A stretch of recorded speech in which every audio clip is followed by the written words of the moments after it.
கிறிஸ்து இயேசுவுக்குள் பிரியமான சகோதர சகோதரிகளே, உங்கள் யாவரையும் மீண்டுமாக கிறிஸ்து இயேசுவின் நாமத்தின் மூலமாக நான் வாழ்த்துகிறேன். கடந்து போன 5 மாதங்களை கர்த்தர் கிருபையாக நன்மை நாளை முடிசூட்டி காத்து எல்லாவற்றுக்கும் மேலாக இந்த 6வது மாதத்தின் 1வது நாளை காணும்படியாய் கர்த்தர் கிருபை செய்திருக்கிறார். எப்படி கடந்து வந்தோம் என்பதை அறியோம், ஆனால் கர்த்ததாமே கடந்து வரும்படியாக கர்த்தர் கிருபை செய்திருக்கிறார். மீண்டுமாக இந்த மாதத்தினுடைய வாக்குத்தத்தமாக உங்களுக்கு முன்பதாக சங்கீதம் 103ஆம் அதிகாரம் 4வது வசனத்தை உங்களுக்கு முன்பதாக நான் வைக்கிறேன். 103ஆம் சங்கீதம் 4வது வசனம். உன் பிராணனை அழிவுக்கு விலக்கி மீட்டு உன்னை கிருபையினாலும் இரக்கங்களினாலும் முடிசூட்டி. மீண்டுமாக வாசிக்கிறேன். உன் பிராணனை அழிவுக்கு விலக்கி மீட்டு உன்னை கிருபையினாலும் இரக்கங்களினாலும் முடிசூட்டி. கடந்து போன 5 மாதங்களை கர்த்தர் நம்முடைய ஜீவனை, பிராணனை அழிவுக்கு விலக்கி மீட்டு கொண்டிருக்கிறார் என்பதை நீங்கள் நானும் இன்றைக்கு ஜீவனோடு இருப்பது ஒரு சாட்சியாக இருக்கிறது.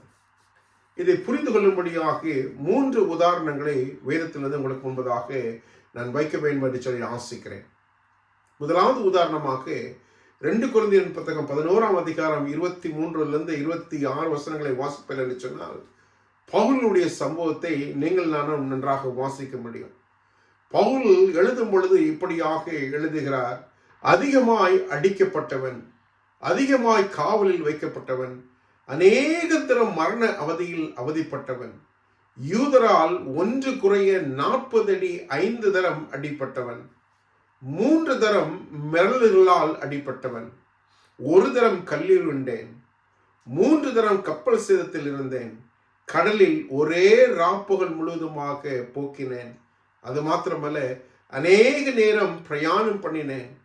ஆறுகளால் வந்த மோசங்களினாலும், கல்லர்களால் வந்த மோசங்களினாலும், என் ஜனங்களால் வந்த மோசங்களினாலும், அந்நிய ஜனங்களால் வந்த மோசங்களினாலும், பட்டணங்களினால் உண்டான மோசங்களினாலும், வனாந்திரத்தினால் உண்டான மோசங்களினாலும், சமுத்திரத்திலே உண்டான மோசங்களினாலும், கள்ள சேவகத்திலிருந்து வந்த மோசங்களினாலும், இத்தனை காரியங்களுக்கும் மத்தியிலே கர்த்தர் பவுலின் பிராணனை, ஜீவனை அழிவுக்கு மீட்டு காத்து நன்மையினாலும் கிருபையினாலும் முடிசூட்டினார் என்பதற்கு அப்போஸ்தலனாகிய பவுல் ஒரு பெரிய சாட்சி. நம் தேவனுக்கு அருமையான விசுவாசங்களே, எத்தனையோ விதமான சேதங்கள், பலவிதமான நிந்தனைகள், பலவிதமான காரியங்கள் வந்த போதிலே கூட பவுலுடைய ஜீவனை ஆண்டவர் மீட்டு காத்து கொண்டார் என்பதற்கு எத்தனை நிச்சயமாக, எத்தனையோ முறைகள் கடந்து போன போதிலே கூட, எத்தனையோ விதமான விபத்துகள் வந்த போதிலே கூட, எத்தனை விதமான அவனுடைய காரியங்களை பார்க்கும் பொழுது ஒரு சமயத்தில் அவனுக்கு செத்து விட்டான் என்று சொல்லி அவன் வெளியே கொண்டே போடுறாங்க. அப்ப கூட அவனுக்கு ஜீவனை ஆண்டவர் மீண்டுமாய் கொடுக்கிறார். அது மாத்திரமல்ல, அவனுடைய கையில் விரியன் பாம்பு கொட்டிருப்பதிலே கூட அதையும் அந்த விஷயத்தை இருந்து ஆண்டவர் அவனை காப்பாற்றினார். எத்தனையோ முறைகள் ஆண்டவர் அவனுடைய பிராணனை, அவனுடைய ஜீவனை அழிவுக்கு மீட்டு காத்து கொண்டார் என்று வேதம் சொல்லுகிறது. இன்றைக்கு தேவனுக்கு அருமையான விசுவாசப்படங்களே, இன்றைக்கு நீங்களும் நானும் நம்முடைய ஜீவனோடு இருப்பது என்று சொன்னால் அது தேவனுடைய சுத்த கிருபை. நம்முடைய பிராணனை அழிவுக்கு விலக்கி மீட்டு காத்துக் கொள்ளுகிறார். எத்தனை பிரயாணங்கள், எத்தனை விக்கனங்கள், எத்தனை வியாதிகள், எத்தனை சஞ்சலங்கள், எல்லாவற்றிலும் வியாதிகள் வந்த போதிலும் கூட, மரண படுக்கையில் நீங்கள் சாய்ந்த போதிலும் கூட, கர்த்தர் உங்களுக்கும் எனக்கு சொல்லுகிற வாக்குத்தத்தம், உன் பிராணனை அழிவுக்கு விலக்கி மீட்டு காத்துக்கொள்வேன் என்று சொல்லுகிறார். இன்றைக்கு ஜீவனோடு இருப்பது தேவனுடைய கிருபை. ஆண்டவர் உங்களுக்கும் எனக்கு சொல்லுகிறார், உன் பிராணனை அழிவுக்கு விலக்கி மீட்டு காத்துக்கொண்டேன் என்று. மீண்டுமாக 2வது உதாரணமாக எரேமியாவின் புத்தகம் 38ஆம் அதிகாரத்தை நீங்கள் திருப்பி சொன்னால் வேதம் உங்களுக்கு எனக்கும் மீண்டுமாய் சொல்லுகிறது. அவன் நல்ல செய்தியை சொல்லுகிறான். இதோ பாபிலோன் ராஜா வந்து உங்களை முற்றுமாக முற்றுகை செய்ய போகிறான் என்று சொன்னார். அதை கண்டு வெறுத்து அந்த ஜனங்கள் அவனை வாசிக்கும் பொழுது 38ஆம் அதிகாரம் 6வது வசனம் சொல்கிறது, அப்பொழுது அவர்கள் எரேமியாவை பிடித்து அவனை காவல் சாலையின் முற்றத்தில் அமலேக்கின் குமாரனாகி மல்கியாவுடைய திரவிலே போட்டார்கள். எரேமியாவை கயிறினால் அவனை இறக்கி விட்டார்கள். அந்த துறவிலே தண்ணீர் இல்லாமல் உலையில் இருந்தது. அந்த உலையிலே எரேமியா அமிழ்ந்து போனான். சகதியாக இருக்கிறது. அந்த சகதியிலே எரேமியாவை தூக்கி அந்த கிணற்றுக்குள்ளாக போட்டார்கள். ஆனாலும் தேவனுக்கு அருமையான விசுவாச பிள்ளைகளே, மரண காரியத்தில் இருந்த போதிலும் கூட எரேமியாவை ஆண்டவர் மீட்டு கொண்டார் என்பதை மீண்டுமாக அதே 38 அதிகாரம் 10 வசனம் சொல்லுகிறது. அப்பொழுது ராஜா எபத்மெலெக் என்னும் எத்தியோப்பியனை நோக்கி, நீ இவ்விடத்திலிருந்து 30 மனுஷரை உன்னோடு கூட்டிக் கொண்டு போய் எரேமியா தீர்க்கதரிசி சாகுவதற்கு முன்பதாக, ஜீவன் போவதற்கு முன்பதாக, பிராணனை அழிவுக்கு முன்பதாக தூக்கி விடு என்று கட்டளை கொடுத்தான். தேவனுக்கு அருமையான விசுவாச பிள்ளைகளே, தேவன் அங்கு நமக்காக தேவ தூதர்களை கொண்டு மனிதர்களை கொண்டு நம்முடைய பிராணனை விலக்கி காக்கத்தக்கதாக ஆண்டவர் வைத்திருக்கிறார்.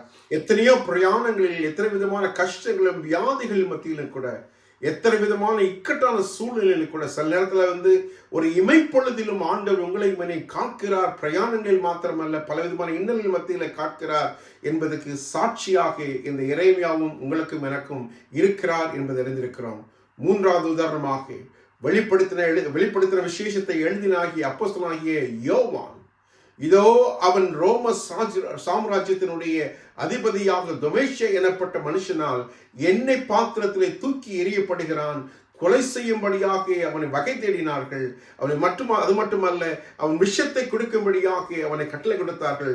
அந்த இக்கட்டிலும் இருந்து தேவன் விசேஷமாக யோவானை ஆண்டவர் பிராணனை அழிவுக்கு விலக்கி மீட்டு காத்து கொண்டார் என்பது மாத்திரமல்ல, அதன் மூலமாக யோவான் இந்த விசேஷமாக வெளிப்படுத்துவதன் மூலமாக எழுதும்படியாக கர்த்தர் கிருபை செய்திருக்கிறார்.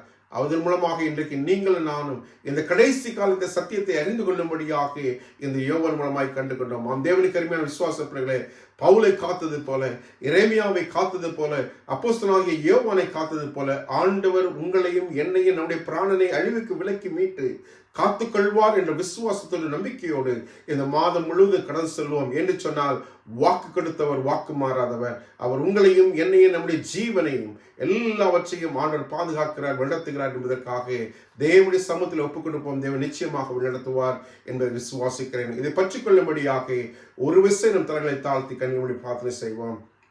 நீங்கள் நேசிக்கிறதான பிதாவே, இதோ நீ சொன்ன வாக்குக்காக என்று செலுத்துகிறோம். எங்களுடைய ஜீவனை மீட்டிருக்கிறேன். எத்தனையோ விதமான இக்கட்டுகள், இடையல்கள், ஆண்டவர் வியாதிகள், விக்கனங்கள், பயணங்கள், பலவிதமான மத்தியில் கூட ஆண்டவர் எந்த ஒரு சேதமும் அணுகாதபடி எங்களுடைய ஜீவனை மட்டுமாய் காத்ததுக்கு என்று செலுத்துகிறோம். இன்னும் வரக்கூடிய நாட்களிலும் வரக்கூடிய வருஷங்களிலும் ஒவ்வொரு மாதங்களிலும் உங்களுடைய கிருபையும் சமாதானம் எங்களோடு இருந்து ஆண்டவரை எல்லாவற்றுக்குமே நம்முடைய நம்பிக்கையில் வாழ, உங்களுடைய வாக்குத்தத்தை பற்றி வாழத்துக்கதாய் கிருபையாக எங்கள் நடத்தும்படியாய் எங்கள் மீட்பெரும் இரட்சகருமாகிய இயேசு கிறிஸ்துவின் இன்ப நாமத்தில் ஜெபிக்கிறோம் எங்கள் ஜீவன் உள்ள நல்ல தகப்பனே. Amen. Amen. Have a blessed day. Have a blessed month. God bless you. Amen.